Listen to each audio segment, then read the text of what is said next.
Estamos aqui com uma convidada especial, que é a professora Paola Goner, licenciada em Letras e Artes Visuais, pós-graduada em Gestão Escolar e Educação Especial.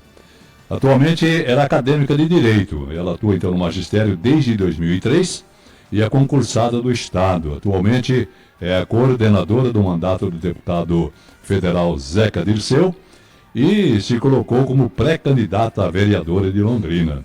E durante toda a sua trajetória como docente, sempre lutou, aliás, pela educação pública de qualidade, pela valorização e também de servidores públicos, por políticas públicas, cultural e pelo fortalecimento e empoderamento das mulheres em todos os espaços. Olha, o currículo dela é grande, hein?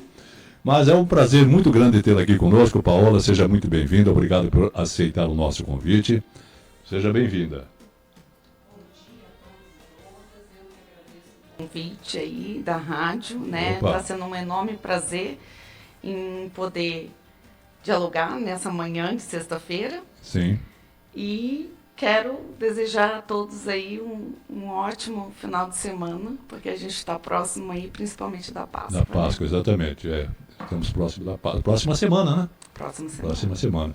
Quero também dar um bom dia aqui para a dona jornalista Nara Cordeiro. Bom dia, dona jornalista, é boa, né? Você viu agora, dona jornalista, nunca tinha sido chamado de dona, né, jornalista, mas tudo bem, é só Nara Cordeiro mesmo, tá bom demais, eu sou Nara, enfim, bom dia Cláudio Mailer, bom dia Mário, Helena e principalmente a nossa querida convidada Paola Goner, é isso? Isso, Goner. Diferente, é Goner. Goner. Isso. Ah, tá, não é Goner. É Goner. Isso, o Cláudio apresentou muito bem ela, né, falou sobre o seu currículo muito bem. Então eu já vou direto para as perguntas para a gente não perder tempo. Vamos lá? Fica à vontade. Isso daí, os ouvintes estão ansiosos para ouvir. E aquilo que nós conversamos aqui antes em off, né? Se você, talvez algumas informações, você não tenha tanto contato de tudo, porque a educação é muito ampla. Né? Nós gostaríamos de conhecer um pouquinho do lado também da professora, né? Também da experiência, e falar quais são as suas impressões também em relação à educação pública brasileira, paranaense, né? Já que você está envolvida com a questão dos direitos também, agora fazendo o curso de Direito, né? Tem pretensões políticas também, então a gente vai falar um pouquinho sobre tudo. Né? Paola, sobre a educação brasileira, vale lembrar que só em meados do século XX, 1900, né, o processo de expansão da escolarização básica, né, no país começou. E que o seu crescimento em termos de rede pública de ensino se deu nos fins aí de 1970, não é isso? Início de 1980. Exatamente. Segundo dados aí do Brasil Escola, que eu trouxe essa informação aí do Brasil Escola. Aí lá na lei número 8.069/1990, de 13 de julho de 1990, que é o famoso ECA, né? Fala assim que dispõe sobre o Estatuto da Criança e do Adolescente e dá outras providências. Por exemplo, no artigo 54 está escrito que é dever do Estado assegurar à criança e ao adolescente ensino fundamental, obrigatório e gratuito, inclusive para os que não tiverem acesso aí, né, numa idade própria, a progressiva extensão da obrigatoriedade e gratuidade do ensino médio, atendimento educacional especializado aos portadores de deficiência, diferencialmente na rede regular do ensino, atendimento em creches e pré-escola às crianças de 0 a 6 anos de idade, acesso aos níveis mais elevados do ensino, da pesquisa, da criação artística, segundo a capacidade de cada um, né? Oferta do ensino também noturno, regular, adequado às condições do adolescente, trabalhador, e atendimento aí no ensino fundamental através de programas suplementares do material didático escolar, transporte, alimentação e assistência à saúde. A professora acredita que mesmo com todos esses direitos assegurados aí para os nossos estudantes da educação pública, ainda existe muito que avançar para uma melhora na qualidade de ensino? Com certeza, a gente tem muito para avançar. Porém, esse avanço só vai acontecer quando toda a sociedade estiver junto e cumprindo também a legislação. Porque tanto a legislação que foi citado agora em relação ao Estatuto da Criança e do Adolescente, como também nós temos na Constituição Federal, né, que é um dever do Estado, da família, né, do Estado e da família educar.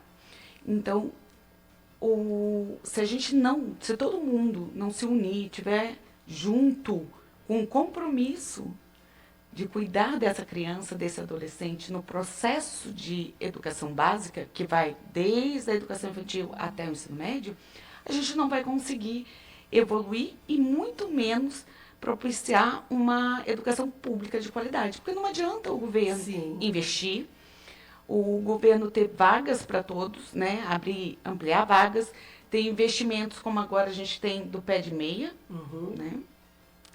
E a família não está presente. Não tem a colaboração também do núcleo, que a gente chama, nós falamos muito, não é núcleo familiar, é um apoio, né? É uma rede de apoio, essa é a palavra certa. Precisa ter uma rede de apoio. Não jogar na escola, não é professora no professor, toda a responsabilidade pela educação, pela sua... Quando ela vai bem, poxa, que legal. É o governo que está fazendo um bom trabalho. Quando ela vai ruim, a culpa é do professor, não é verdade? É exatamente isso. Na verdade, quando está indo bem, ninguém comenta também. Ninguém nem comenta. Né? Não tem elogios. A gente só tem críticas o tempo todo. E sempre a culpa cai em cima dos profissionais da educação. E a gente tem que lembrar que a escola, a gente tem até um termo específico, que é comunidade escolar. O que é comunidade escolar? São os profissionais, é a gestão, e os alunos e também a família. Então, são todos, né? Todos. Não tem lá o slogan do governo, é todos pela educação? Então, se são todos pela educação, não é, professora Paola? Então, são todos, né? É a família também, todos, é a comunidade. Exatamente. Né? Todos têm a responsabilidade e precisam assumir essa responsabilidade para que a gente tenha avanço. Se uma das pessoas que fazem parte da comunidade escolar deixar de fazer a sua parte, a gente não consegue avançar. É uma engrenagem, né? Exatamente. Precisa todos estarem. Realmente, a professora está falando uma realidade. Porque muitas pessoas que não estão na sala de aula, né, professora, não sabem, ou às vezes não entendem o que nós estamos falando. O professor sozinho ele não consegue fazer nada. E essa responsabilidade toda no professor é muito grande. Eu falo por propriedade, porque também sou professora, então sei o que é isso. Então, assim, mas a professora Paola está aqui, é uma especialista, estudou, trabalhou uma vida inteira. Então, a professora pode colocar isso, né, com propriedade, não é, professora? Porque, afinal de contas, você teve experiência de sala de aula. Então, infelizmente, no Brasil, os nossos governantes e a própria população, né, não faz a menor ideia, a proporção, a dimensão do que é ser um professor no Brasil. Não é fácil. Nós temos, assim, muito compromisso. Nós temos muita responsabilidade de alfabetizar, de socializar, de trazer conhecimentos científicos, de levar um aluno a ser um agente reflexivo dentro da sociedade, né, e ativo. E precisamos também de pessoas qualificadas, porque hoje vem muita ideia do notório saber, que a gente não conseguiu agora, na quarta-feira, retirar do novo plano da reforma do novo ensino médio, manteve a questão do notório saber. Então, isso faz com que prejudique o avanço. A professora poderia explicar para a gente o que é notório saber para os nossos ouvintes? Claro, posso, e com o maior prazer, porque é uma palavra bem estranha, né? E poucas pessoas conhecem. Então, lá em 2017, quando foi aprovado o novo ensino médio, foi colocado que era permitido pessoas de notório saber para atuar nas escolas. E a gente agora, quarta-feira, tentou retirar isso na revogação, né, na revisão do novo ensino médio, e a gente não conseguiu fazer esse avanço. O notório saber é qualquer pessoa que tem um mínimo de noção sobre uma determinada área do conhecimento, pode entrar dentro da escola e começar a ministrar aula. Ah, entendo. Então, assim, a pessoa sem metodologia, sem didática, sem o conhecimento do processo de alfabetização e de ensino, ela vai entrar na sala e vai dar aula. Aí eu faço um questionamento muito importante sobre essa questão do notório saber. Somente na educação ocorre esses absurdos Verdade. no Brasil. Vamos pensar assim, a pessoa sabe, eu vou dar um exemplo de uma outra profissão, a pessoa sabe administrar remédio, Eu ia falar a mesma coisa. consegue, sabe aferir pressão, sabe aplicar uma injeção, então quer dizer, ela tem um notório saber da área de enfermagem. Ela pode ser uma enfermeira, Então, ela pode medicar lá, né? Ela E tudo pode mais, ir, né? então, para um posto de saúde? Ela pode ir para um hospital? Não, não pode. Não pode. Não permite, o conselho não permite, a saúde não permite. Agora, na educação, qualquer um Pode tudo, pode né? tudo. Pode tudo, então é difícil. É complicado. Eles exigem muito, cobram muito, né? Super complicado, né? Como você acabou de citar, né? Se a pessoa é enfermeira, entende alguma coisa de medicina, ele pode ir lá operar um cidadão? Eu acho que não, né? Não tem condições. É a mesma coisa. Uma professora que estuda 4, 5, 8, 10 anos, né? Aí vem um cidadão lá que tem um notório saber, aí, como você acabou de citar. Então eu sou agora professor. Aí ele diz, né? Tá, mas não tem lógica, né? Mas a ideia é essa, é justamente essa. Que aí o que acontece? Precariza, Sim. né, muito mais a educação. Porque assim, como pai, mãe, nós temos uma noção geral de todos os conhecimentos, para quem teve acesso ao estudo. E quando você vai fazer uma tarefa com o teu filho, estudar para uma prova, alguns assuntos você lembra, você orienta. Sim. Aí quer dizer que você tem, isso significa que você tem um notório saber. Sim. Não, não é isso, não é mesmo. Por exemplo, quando eu fui dar aula, só interrompendo, desculpa a professora, eu comecei a dar aula, Cláudio, em 2013. E eu não tinha, não, 2012? 2013. Dando aula na sala de aula. E eu estava no primeiro ano da faculdade de letras. Eu ainda estava começando a cursar, né? Mas eu achei uma responsabilidade muito grande, porque como eu já era jornalista, eles me deixaram dar aula de português, porque eu já tinha o tal do notório saber que você está falando. Mas só Deus sabe o quanto eu sofri na sala de aula. Então, você tinha um Porque notório eu saber... não tinha conhecimento, é verdade. Mas assim, você tinha um notório saber, entre aspas, porque você já era jornalista. Então, Mas na verdade, eu não era você... professora. Não, então, mas aí, o que eles pensaram? Porque você era jornalista e tinha um conhecimento Estudei em relação à língua portuguesa. língua portuguesa, foi 4 anos mesmo. né? Mas é um notório saber em relação à didática, a ministrar aula, porque você não teve os fundamentos, práticas, né, essenciais para a alfabetização e para a evolução, né, da educação. É o que nós chamamos de prática pedagógica. Exatamente. Não é isso, nós professores? É. Mas eu não tinha prática pedagógica. Então, assim, realmente, eu dei um tiro no escuro. Mas eu já estava fazendo a faculdade, então eu chegava nos professores e falava, por favor, me ajuda. Eu não sei, estou desesperada. Foi muito difícil, Paula, mas eu consegui. Fazem 12 anos que estou na educação, então assim, mas isso que você falou é muito importante mesmo. Paula, o Brasil ele ocupa o 53º lugar em educação entre 65 países avaliados, segundo o PISA. Mesmo com um programa social que incentivou a matrícula de 98% das crianças entre 6 e 12 anos, 731 mil crianças ainda estão fora da escola, segundo o IBGE. O analfabetismo funcional de pessoas entre 15 e 64 anos foi registrado em 28% no ano de 2009, segundo o IBOPE. 34% dos alunos que chegam ao 5º ano de escolarização ainda não conseguem ler. Tá? Isso segundo os dados do Todos pela Educação. 20% dos jovens que concluem o ensino fundamental e que moram nas grandes cidades não dominam o uso da leitura e da escrita. Então, professores recebem menos que o piso salarial e tantas outras questões que a gente pode trazer aqui. Eu trouxe essas informações aqui e são muito importantes, ficou de uma reportagem da Carta Capital, que eu achei muito impressionante, falando sobre a questão da educação. Excelente referência. Exatamente. E queria te perguntar, como é possível, mesmo com todos os espaços políticos e docentes das escolas, lidar com essa realidade tão absurda?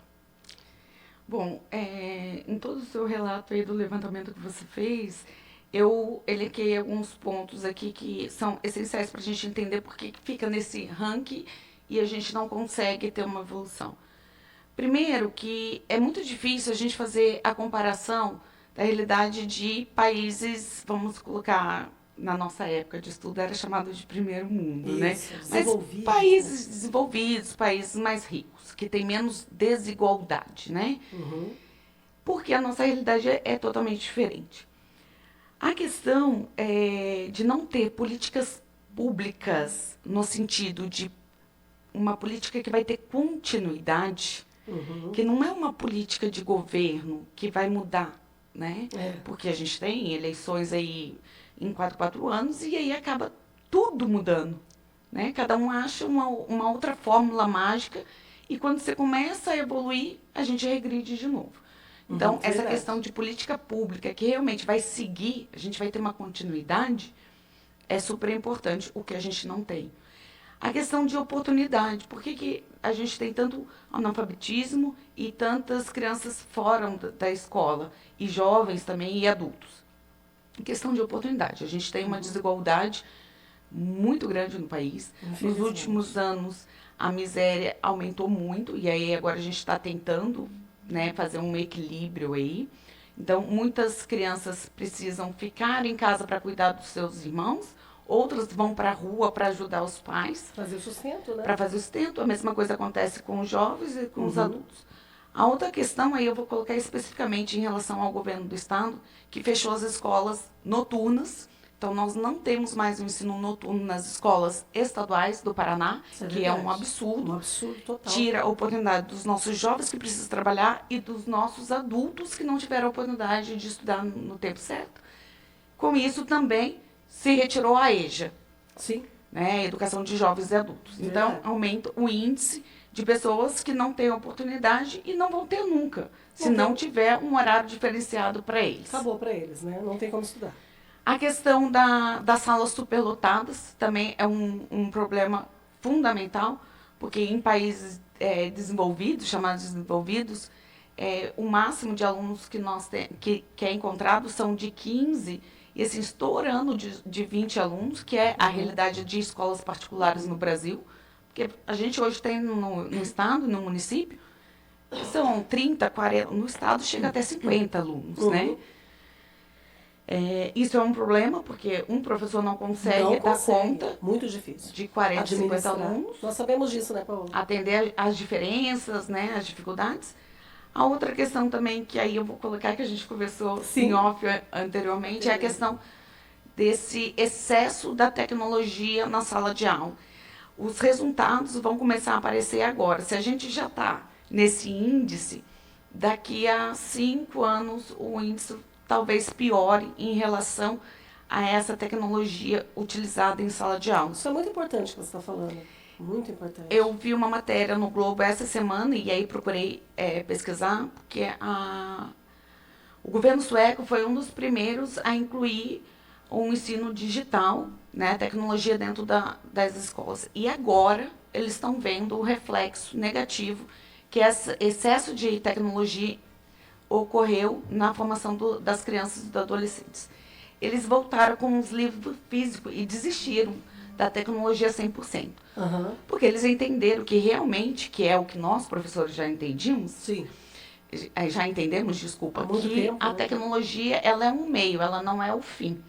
E os governos, né, não sabem, não entendem nada de educação, acha pelo notório saber que pode interferir nisso, e colocou a tecnologia como fim. E isso aconteceu lá. Então, eles voltaram com um livro físico, muitas crianças nem sabiam que existia. Não sabiam nem que era uma folha de papel. Exatamente. Né? Eles descobriram nesse estudo de utilizar muita tecnologia, que além de não ter um avanço significativo de aprendizagem, que ocorreram uma falta de socialização entre as crianças. Sim, você fica dependente da máquina, né? Do sistema. Então, é um isolamento social, é um isolamento também familiar, Total. Porque a família não senta mais para ajudar os filhos, porque hoje tem chat GPT, né, Google e etc. Tudo. Google Classroom, né? Exatamente. Classroom, para quem não sabe, é a classe pelo computador, onde você faz atividades, né, professora? Desde a época da pandemia que tem essa classe. A gente tem que entender, assim, que, lógico, num caso de pandemia, precisava, né, até para a criança não ficar sem o que fazer, né? Ela ter um avanço, não ter um retrocesso na educação. Mas fora uma necessidade extrema de isolamento mesmo, de epidemia ou pandemia, precisa voltar à questão presencial. Sim, não significa que, desculpa, professora, nós não estamos sendo negativistas em relação à tecnologia, né? Não, nós não estamos dizendo que a tecnologia não veio para somar, ela veio para somar. mas ela não tem que ser... É tudo na educação hoje. Hoje em dia existe plataforma para tudo, a professora sabe. Você tem plataforma para matemática, para redação, para isso e aquilo. Às vezes o professor ele fica, e eu falo isso porque eu passei por isso, você fica tão dependente das plataformas que você não tem tempo de chegar na sala de aula. Cadê o professor? O professor que está ali, que prepara uma aula, que fala, que não é, professor? É isso. Eu vou fazer uma comparação que eu faço e eu converso isso com meus alunos. A tecnologia, as plataformas e tudo, é como os livros didáticos, que já existe há muito tempo. O professor, ele não chegava na sala de aula e só ficava em cima do livro. Ele ia para o quadro, ele escrevia, ele tirava dúvida. Assim ele conseguia ver exatamente o ponto que o aluno tinha dúvida, que tinha dificuldade, e conseguia sanar essa dificuldade. Hoje, com as plataformas, os alunos ficam lá no processo digital. Verdade. A gente não consegue identificar as dificuldades dele, porque são muitas plataformas, muita cobrança em relação à plataforma. A gente não consegue atender as necessidades de abordar ao mesmo tempo de formas diferentes, que é a profissão do professor é buscar várias alternativas para atingir o objetivo do conhecimento do aluno. Então fica só num tipo de instrumento de avaliação, um tipo de instrumento de processo de aprendizado, e não dá oportunidade para aqueles que têm dificuldade. Não conseguimos identificar exatamente a dificuldade do aluno, e isso vai gerar um problema lá na frente. Sabe o que acontece? Eu percebo, os alunos se tornam só números, né? E o que eles fazem, por exemplo, dá uma estatística lá, tantos acertos para tantos erros. Ok, você acertou mais do que você errou, então você já sabe. Só que você, como a professora falou, não teve esse momento, mas quando você errou, quando você acertou, o que você aprendeu, o que você não aprendeu, não tem esse contato, muitas vezes, professor-aluno, que tinha anteriormente. Né? Aquele olho no olho, a professora ajudar, não é isso? Hoje está muito... Realmente, a tecnologia veio talvez ocupar um espaço que nos preocupa, não é, professora? Com certeza. E a tecnologia, no caso dessas plataformas, a gente também não sabe o que eles estão consultando no Google para responder. Então, a gente não sabe se esse resultado, o aluno atingiu 80% da redação, foi perfeita. Tá, mas até onde foi ele sozinho, com a construção do texto dele?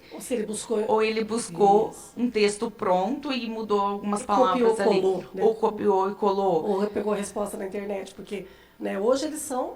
Né, a inteligência artificial está aí para dar essa contribuição, podemos dizer assim, né? E a gente não tem como afirmar que foi uma construção só dele. Né? Por mais que ele modifique alguma coisa no texto para a gente não perceber, mas não tem como garantir. Diferente quando escrever ali na mão, né? E que já é comprovado também a questão da caligrafia, né? Porque e da redação também, né? Que as pessoas hoje, muitas vezes, chegam ao vestibular aí, né? O Enem, as pessoas não têm dificuldade, né, em fazer a redação, né? Não, eles fazem redação tem uma plataforma, Cláudio, chamada Redação Paraná, pelo menos aqui no Paraná, né? Aonde o aluno entra, ele faz a redação toda pelo computador e tudo, e o computador corrige, o professor corrige pelo computador. Só que mesmo assim, ainda falta você sentar com o aluno e falar: "Vamos estudar, vamos entender". O aluno, se ele consegue, se ele não consegue, ele fica sem conseguir. Porque falta esse tempo. Falta. É que a professora Paola falou, né? Os livros que trazem o quê?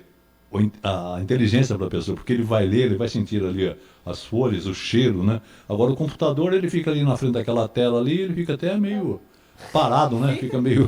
Fora da realidade, né? E produzir uma redação não é só escrever. Eu vou escrever sem parar. Eu tenho que escrever 30 linhas, 1.200 palavras, tantos caracteres. Não, precisa da estrutura. E para cada tipo de texto é uma estrutura diferente. É um gênero diferente daquelas coisas. Quem vai ensinar isso? O professor. Só que se ele está abarrotado de atividades de plataforma, ele não consegue ensinar essa estrutura. Verdade. Aí o aluno vai chegar lá no vestibular, no Enem, conforme o seu Cláudio colocou, e não vai dar conta. Não tem estrutura. Mas eu queria fazer um destaque, que todas essas plataformas, todo esse excesso de tecnologia, nós estamos vivenciando dentro da escola pública do Paraná. Porque nas escolas particulares do Paraná, não é assim. Olha que coisa. O meu marido dá aula, tá, professor, ele dá aula tanto no município lá em Biporã, quanto em 3 escolas particulares aqui em Londrina. É diferenciado. E nenhuma O aluno pode utilizar celular em sala de aula. Nenhuma. Não pode, né? Tá. Não pode. Só que agora está resolvendo essa situação aqui, é verdade. Ele não pode utilizar celular em sala de aula. Isso. Ele não tem plataformas para fazer. É o estilo antigo.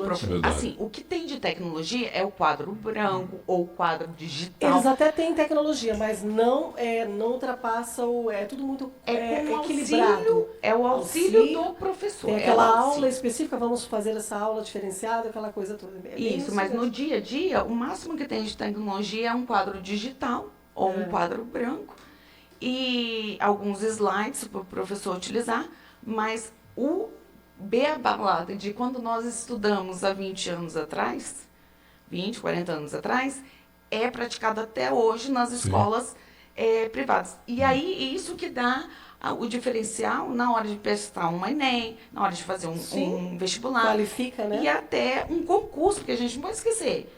Tem concurso de nível fundamental e médio. Então, quantas pessoas que saem da educação fundamental e da média, da educação básica, e não conseguem fazer um concurso básico? Verdade. Tem tudo isso aí, né, que a gente precisa analisar, né? Professora, essa mesma entrevista que eu trouxe esses dados, né, eu queria só colocar aqui que foi feita com o ministro da Educação, Camilo Santana, né? Foi uma entrevista para a Carta Capital, e ele fala, por exemplo, dos desafios da sua gestão frente ao MEC, a partir dos dados do Censo Escolar da Educação Pública 2022. Os dados que trazem informações de 44,4 milhões de estudantes em 178,3 mil escolas funcionam como importante diagnóstico, aí no caso, para a formatação de políticas públicas para a área, ou seja, através desses dados que nós vamos ver quais são as políticas que devem ser feitas, né, no caso, para melhorar a educação. Os dados mostram que em 2022, 1,4 milhão de crianças e adolescentes de 4 a 17 anos estavam fora da escola. Isso é muita coisa, né? Os números também evidenciam que as taxas de insucesso, ou seja, reprovação mais abandono da escola, são mais altas nos anos de transição entre as etapas escolares, como o 6º ano do ensino fundamental e o 1º ano do ensino médio, que eles mais abandonam as escolas. No 6º ano foi verificada a taxa de insucesso de 4,3%. São números assim muito, né, que nos indaga mesmo, né? Já no 1º ano do ensino médio, o percentual foi de 9,8%, maior. Para atender aí no mínimo 50% das crianças brasileiras de até 3 anos até 2024, por exemplo, deveriam ser disponibilizadas em torno de 5 milhões de matrículas, segundo essa matéria que eu trouxe esses dados. E a entrevista com o nosso ministro aí da Educação.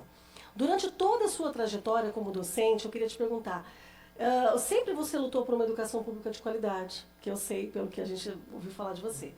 Você também sempre valorizou aí os servidores públicos, você sempre buscou assim, políticas públicas, né, que na cultura, porque você também é professora de artes, não é isso? Sim. Então eu queria que você me respondesse, como você verifica essa realidade da sala de aula, onde o aluno, muitas vezes ele tem que desistir, como nós colocamos aqui, mas que falta, por exemplo, essa continuidade da educação, porque a educação ela não pode parar.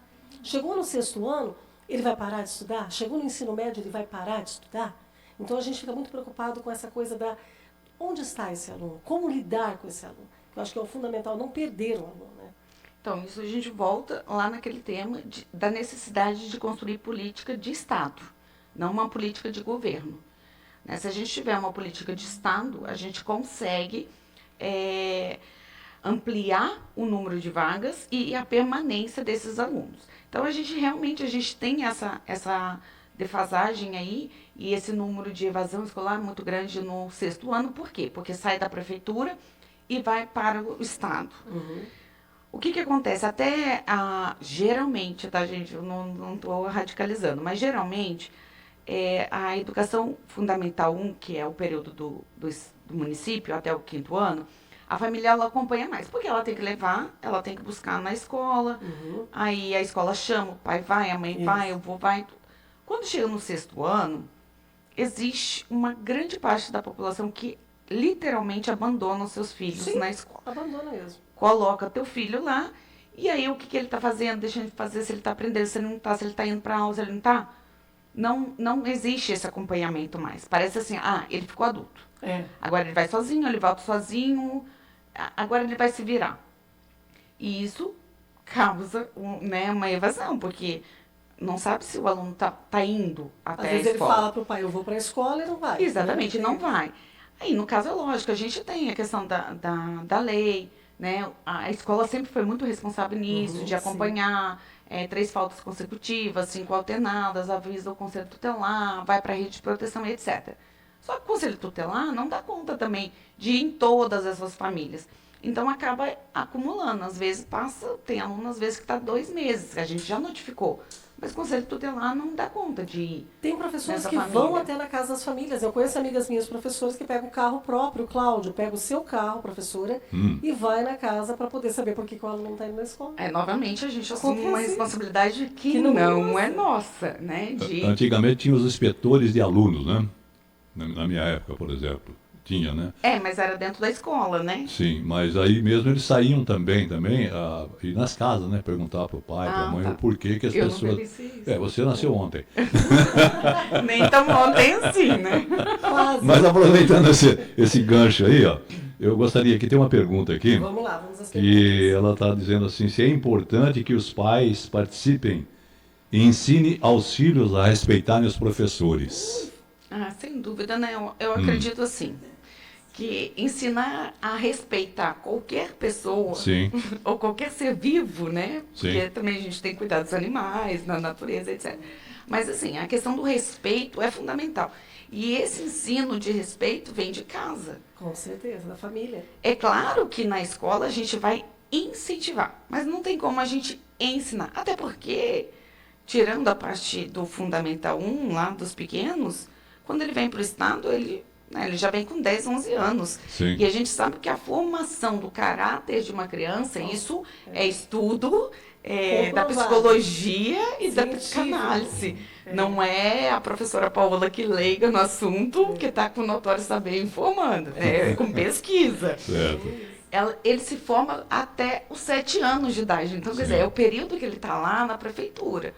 Se o pai e a mãe não ensinam o que é obrigação da família, nesse período de formação de caráter de uma criança, impossível. Nós não vamos conseguir fazer isso quando chegar lá no Estado. Verdade. E quando chegar também na faculdade. Porque também os professores universitários também hoje estão chorando com o que eles estão recebendo na escola. Se todo mundo acha que é difícil passar no vestibular, é menos difícil passar no vestibular do que conseguir terminar uma faculdade.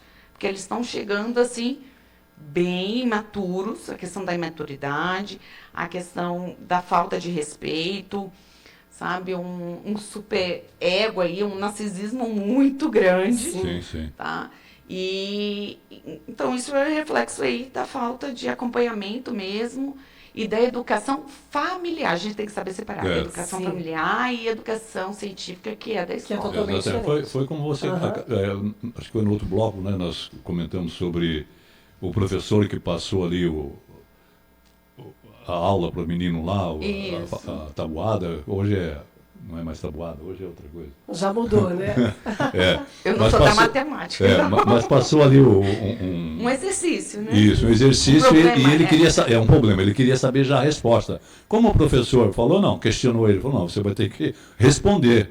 O que reclamou para o pai, e o pai, então, abriu um processo contra o professor. Porque estava constrangindo o filho dele por ter falado assim, deixa de ser preguiçoso, vamos tentar fazer. É bem isso mesmo. Por isso que eu acho que a educação, na minha época, por exemplo, era muito mais assim importante até aos olhos dos pais, porque os pais respeitavam os professores. Por exemplo, você chegava lá com a notinha lá, ó, seu filho não está legal aqui, papá, né? O pai dava atenção ao professor, não ao filho. E é hoje o que está acontecendo isso aí. Porque muitas pessoas acham que o professor é que tem que educar os filhos, e não os pais têm que educar os filhos em relação a respeitar os professores.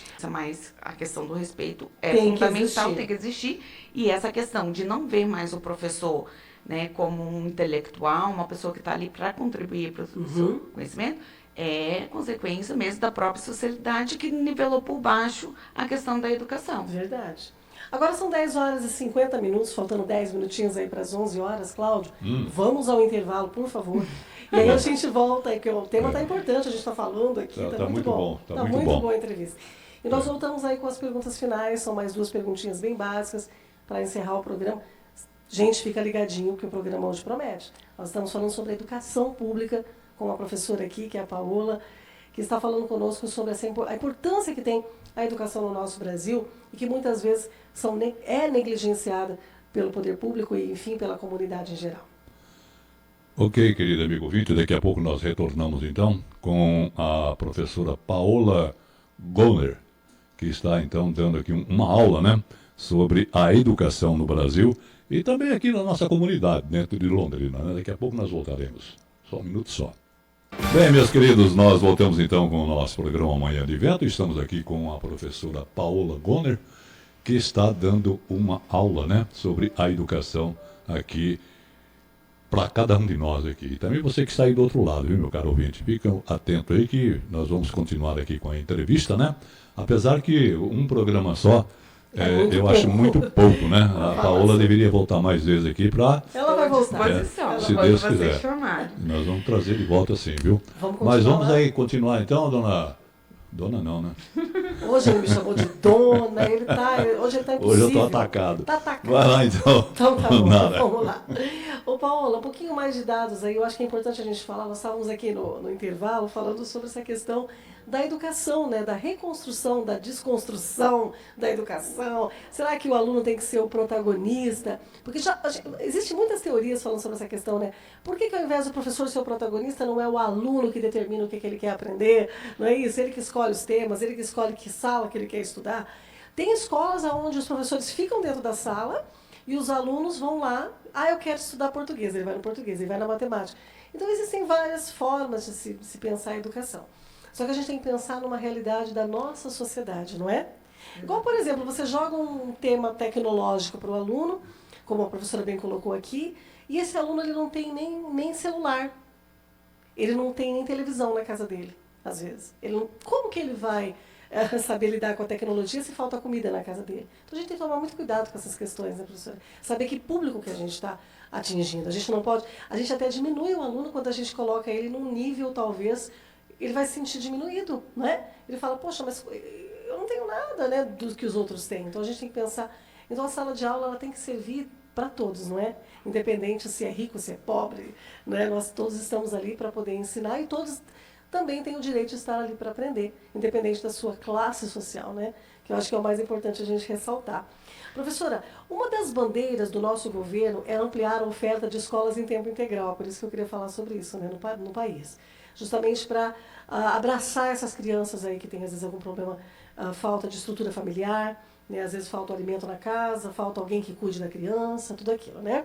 Então, no ensino fundamental, apenas 14,4% das matrículas ocorrem nessa modalidade. No ensino médio, o percentual chega a 20,4%.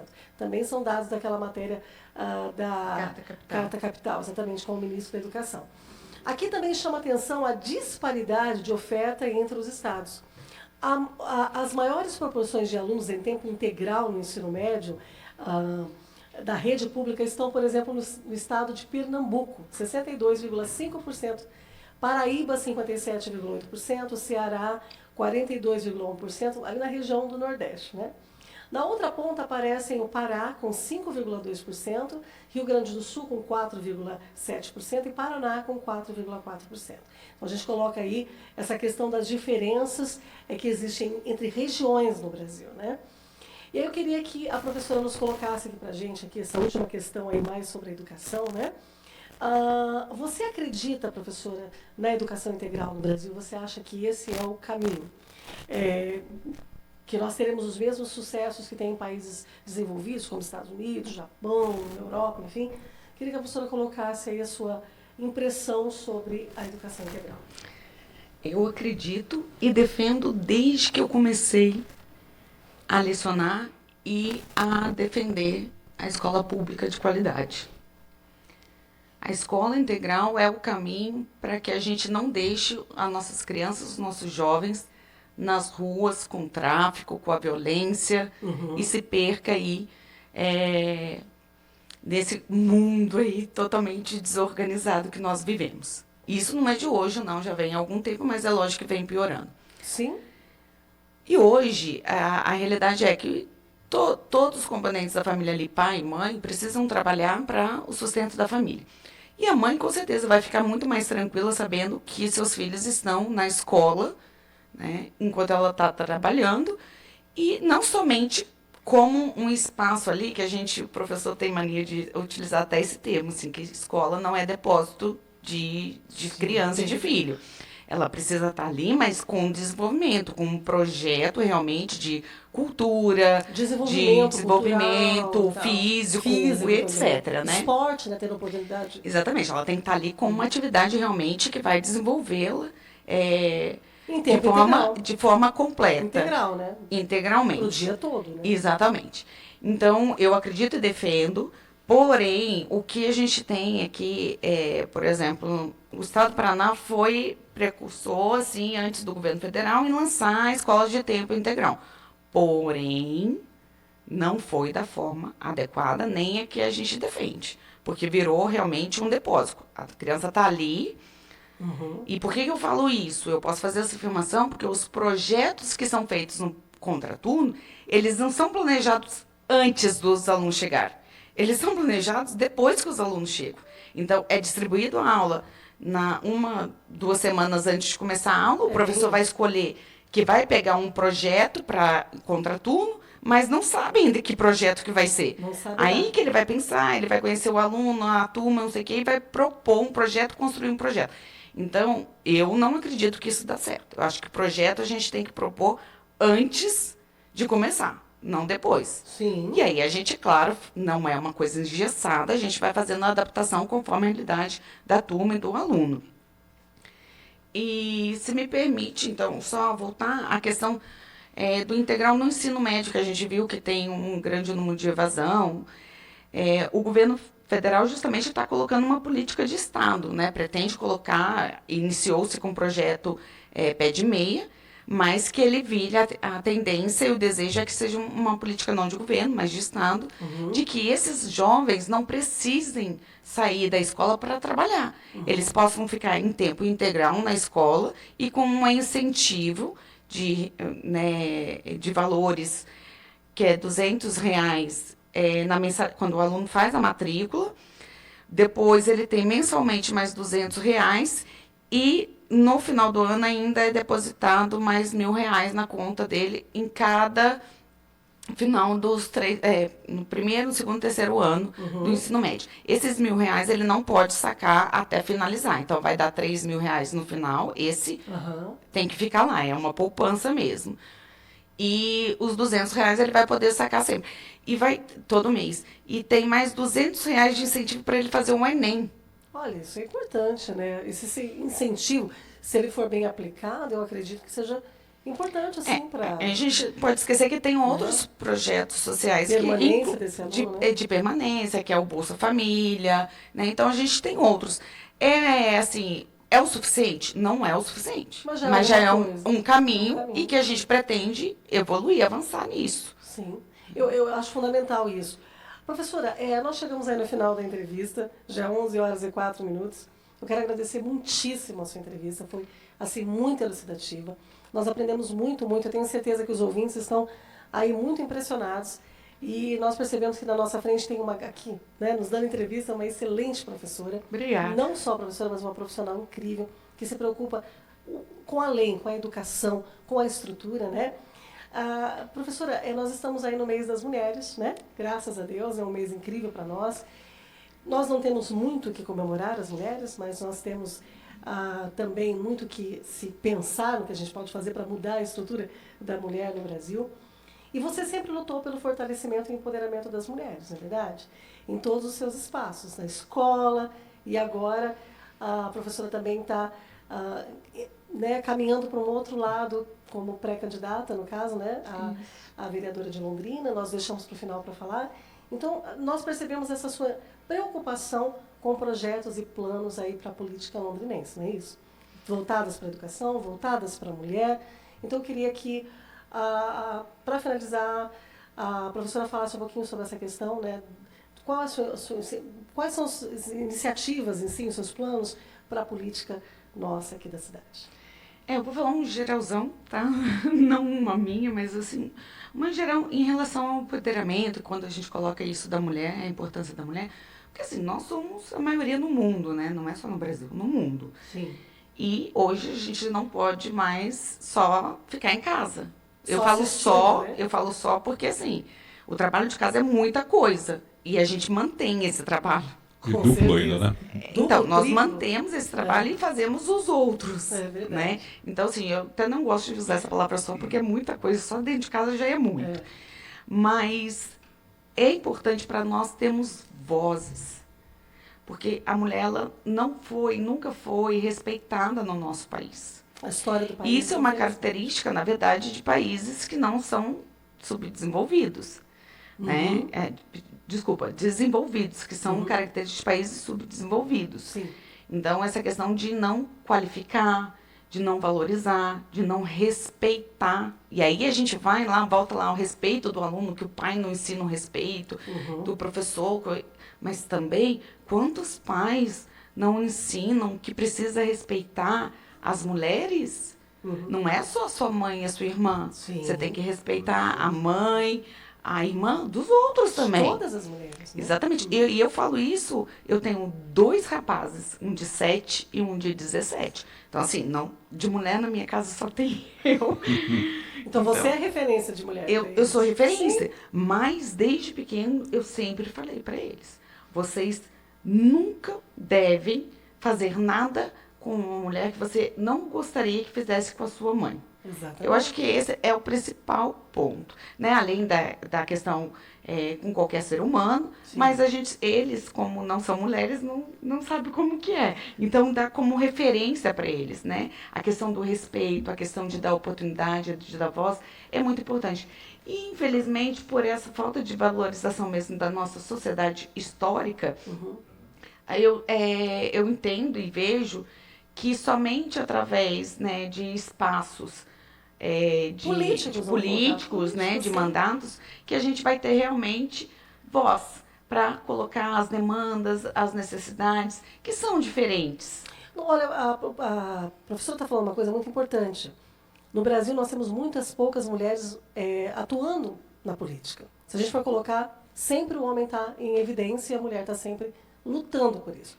Eu sou adepta disso também. Sou filiada de um partido, não vou falar, mas eu acredito que a mulher tem que estar na política, sim. Eu acredito que é um caminho muito sensato para a mulher. Isso tem que começar, na verdade, dentro dos próprios partidos, né? Que a maioria são homens e aí acaba restringindo. Aí com a lei de no mínimo 30% de mulheres, a gente teve um avanço. Porém, eu vou destacar aqui que o partido que eu vou sair, que eu não vou falar, né? Quem quiser pesquisa ainda depois é pré-candidata ainda. Não, mas assim, eu poderia falar o partido, né? Mas eu não vou falar, quem quiser pesquisa aí nas minhas redes sociais, mas eu já tenho informação assim que a gente vai ou chegar nos 50% de mulheres pré-candidatos e pré-candidatas, né, dividir, ou vai passar mais mulheres do que homens. Então, isso é uma conquista. Olha que maravilha. E que, assim, a gente não quer mais. A gente quer igualdade de espaço, de voz, de respeito como pessoa, como ser humano. Eu queria te convidar, professora, para voltar aqui na rádio para a gente falar sobre isso. Sim, Cláudio, o que você acha? A gente falar sobre essa questão da mulher na política. Não falando é partidária, mas a partidária, da mulher na política, a história da política. A gente pode falar sobre isso, né? Ótimo. Aí a gente comenta mais. Professora, você poderia deixar seu Instagram, seus, contatos para as pessoas, se puder, seu WhatsApp, o que você puder, para que a gente possa, como que as pessoas encontram a professora Paola Goner aí? Então, meu Instagram, meu Facebook, TikTok, que eu não uso muito o TikTok ainda, porque eu ainda não sou dessa geração, preciso aprender. Vamos aprender. Estou aprendendo com meus filhos. Eu tô lá, eu tenho uns vídeos lá. É professora Paola Goner mesmo, é tudo junto. Professora Paola Goner. É prof, na verdade está reduzido aí, prof. Paola Goner. Mas colocando lá já consegue localizar, e eu estou à disposição do programa, eu estou à disposição também dos ouvintes, se quiser tirar alguma dúvida no particular lá, pode mandar que eu respondo. É isso aí. Só lembrando também para os meus ouvintes aí, as pessoas que estão nos ouvindo, que o meu é @Nara Cordeiro, jornalista, tá? Também o meu Instagram. O da rádio, Cláudio, para quem quiser consultar o Instagram da rádio, @. O nosso é adventofm.com.br. @adventofm.com.br, é isso, né? Não, você está falando daquele contato? Instagram. Ah, Instagram, não sei. Advento FM 87.9. Esse eu não guardo. Se achar difícil achar meu nome lá, eu tô seguindo a rádio. Vou seguir você também, Nara. Aí Nara as pessoas Cordeiro. podem me achar lá pelo de vocês. O meu é Legal. facinho, Nara Cordeiro Jornalista, já achou, @Nara Cordeiro Jornalista. Perfeito. Gente, é isso. Agora eu pedi pro Cláudio colocar uma musiquinha ali de fundo pra gente entrar numa reflexão, porque a gente sempre termina o programa falando sobre a importância que tem a gente linkar, né, a vontade de Deus com a nossa vontade. Né? Com certeza. Se a gente for pensar em Jesus, enquanto esteve na Terra, ele foi o grande mestre. Ele é conhecido como mestre, viu, professora? Jesus foi conhecido como grande Com mestre. certeza. Porque ele trouxe todos os ensinamentos para nós. Você tem uma noção? Um dia ele fugiu da família dele, ninguém sabia onde estava Jesus. Ele tinha por volta dos 12 anos de idade. E ele foi para a sinagoga e ficou escondido na sinagoga e os pais dele procurando ele. Todo mundo conhece quem são os pais de Jesus, Maria e José. E eles fizeram uma empreitada ali para aquela região para descobrir onde estava o seu filho. Quando eles chegaram lá, eles viram Jesus ensinando aos mestres. Eu acho que é legal a gente falar um pouco disso também, porque nós, enquanto professores, nós também aprendemos com os nossos alunos. Com certeza. Quem Todos acha os que a gente dias. só ensina é uma mentira, né? Nós aprendemos todos os A dias. gente fica até emocionado, Fica. né? Nós somos professores aqui. Tem dia que você sai da sala de aula e você fala, gente, hoje eu vim aqui, Cláudio, para ensinar. E eu saio daqui aprendendo. Aprendendo como respeitar melhor as pessoas, aprendendo que eu tenho que fazer a diferença. O professor ele não consegue muitas vezes fazer tudo, nunca a gente consegue. Mas a gente está sempre plantando a sementinha. Mas A como gente- pai e mãe, né? A gente não consegue fazer tudo e a gente também, como pai e mãe, nunca sabe se a gente está fazendo o certo, mas a gente está tentando o melhor, né? Sempre tentando. A gente erra tentando acertar. Essa é a verdade dos pais e a verdade dos professores. Quando a gente pensa num professor, a gente pensa num segundo pai e numa segunda mãe. Porque muitas vezes a professora falou isso aqui, ela está emocionada, eu também já estou quase me emocionando aqui. Porque nós deixamos os nossos filhos em casa para cuidar dos filhos dos outros. E às vezes a gente só pede para Deus uma coisa quando a gente vai para a escola dar aula. Que alguém cuide do meu filho, da minha filha, dos meus filhos, do modo como eu cuido dos filhos dos outros. Então esse cuidado e esse amor, só o professor tem. Né? Então se você é professor e está me ouvindo, você sabe o quanto é importante. E você pai, mãe, você ouvinte, saiba que é genuíno. Quando a gente escolhe trabalhar na escola, com a educação, a gente escolhe trabalhar com o ser humano, com gente. Porque gente é importante. E a gente está falando aqui de ser humano. Lá em Provérbios 22:6 fala assim, ensina a criança o caminho em que ela deve andar. E ainda quando ela for velha, não se desviará dele. Ou seja, se você ensinar o seu filho o caminho certo, pai, mãe, o caminho certo da educação, o caminho certo da fé, né? Independente da placa de igreja, ensina para ele a respeitar as pessoas, porque foi o maior mandamento que Deus deixou. Amar a Deus sobre todas as coisas e ao seu próximo como a si mesmo. Esse é o maior de todos os mandamentos, que não resume placa, simplesmente é um mandamento fundamental. Se você respeitar seu professor, se você amar seu professor, se você amar o seu colega de escola, como você ama a Deus, está tudo certo. E pais, vamos amar também os nossos professores. Porque quando você chega na escola, você está falando com uma pessoa que cuida do seu filho e que tem amor no seu filho. A maioria das vezes nós não tem como a gente ficar tanto tempo com uma criança, um adolescente, e a gente não tem um sentimento de carinho por ele. E assim, essa é a nossa reflexão de hoje. Queria agradecer aos ouvintes e agradecer a presença da professora e dizer para vocês que a educação ela é importante sim, não é, professora? E que nós estamos aqui para falar de algo que é fundamental. E que nós possamos lutar aí mais pela educação desse nosso Brasil. Eu agradeço imensamente o convite novamente e peço que vocês reassistam, né, o programa, que vai estar disponível para vocês no YouTube, não é isso? No YouTube e também no seu canal, né? E no Eu meu acredito. canal, porque eu estou colocando ao vivo, para fazer essa reflexão mesmo do papel, né, da importância da família no processo de educação e que a responsabilidade não é só do professor e da professora. É de Muito todos. bem. É de todos. Quero agradecer aqui a presença, então, da professora Paola Goner, né, que falou, falou não, ela deu uma aula aqui, né, na verdade, Verdade. sobre Quanto ensinamento. o Ministério da Educação, podemos dizer assim, né.